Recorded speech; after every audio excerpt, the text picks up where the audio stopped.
Ang pogi, parang gusto ko siyang bigyan ng kapirasong montage.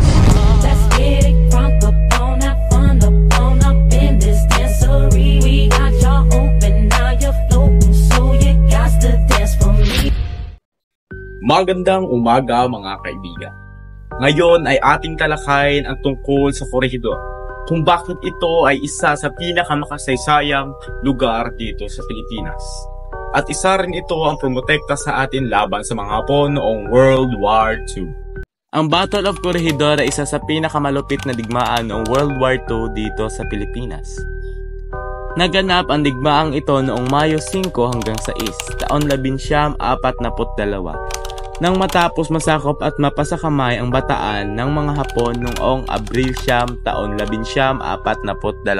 Ang namumuno sa 14th Japanese Imperial Army ay si Lieutenant General Masaharu Hug. Upang tuluyang masakop ang Manila Bay, kailangan nilang dumaan sa isla ng Corregidor. Ang islang ito ay may napakaraming pandepensang armas militar. Isa sa islang ito ang pipigil sa mga Hapon para sakupin ang Manila Bay. Kailangan muna nila makipagdigmaan sa islang ito. Hindi madaling kunin ang Corregidor sapagkat suportado ito ng ilang mga isla at armado din ito ng mga malalaki at makapangyarihang kanyon. Halimbawa sa nakapaligid dito ay ang 23 baterya, 45 mortar. Mayroon din itong depensang panghimpapawid na 72 anti-aircraft na nakatoka sa 13 battery.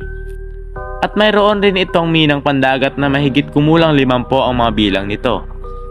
Ang dalawa namang 305mm ng baril ay may kayang abutin ang barko sa layo ng 27,000 metro. Hindi pa kabilang ang armadong Pilipino at Amerikano dito. Mayroon din itong tunnel na tinatawag na Malinta Tunnel na nagsilbi itong taguan at ospital ng mga sugatan.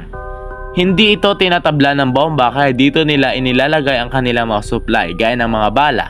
Headquarters ng mga general gaya ni General Douglas MacArthur. Pagsapit ng Marso 12, taon 1942, pinataka si General Douglas MacArthur puntang Mindanao at lumipad patungong Australia. Ang kanyang mga sundalo ay kanyang iniwan sa kamay ni Lieutenant General Jonathan Wainwright.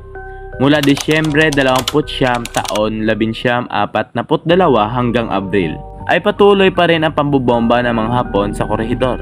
Nagpapalipad sila ng aircraft at nilabanan naman ito ng puwersa ng Amerikano at Pilipino at maraming ang Hapon ang kanilang napatay.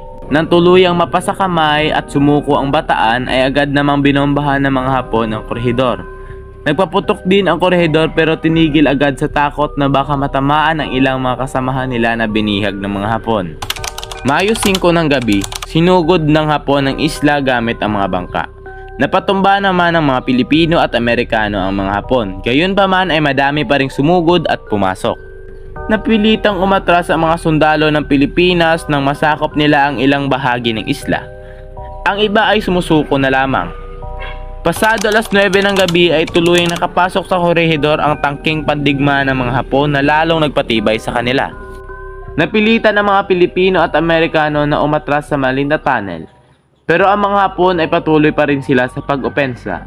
Naisipan ni Lieutenant General Wainwright ang pangyayari kapag nakapasok sa tunnel ang mga Hapon, kung saan nandoon ang mga sugatan at walang kalaban-laban ng mga sundalo. Pagsapit ng umaga upang maiwasan ang marami pang buhay ang mawala, Mayo 6, 1942, dalawang sundalo na may dalang puting bandila ang lumabas at nagpaabot ng mensahe ng pagsuko. At tuluyan na ngang nasakop ng mga Hapon ang Corregidor Island. At doon nagtatapos ang history ng Corregidor. At yun lamang, maraming salamat.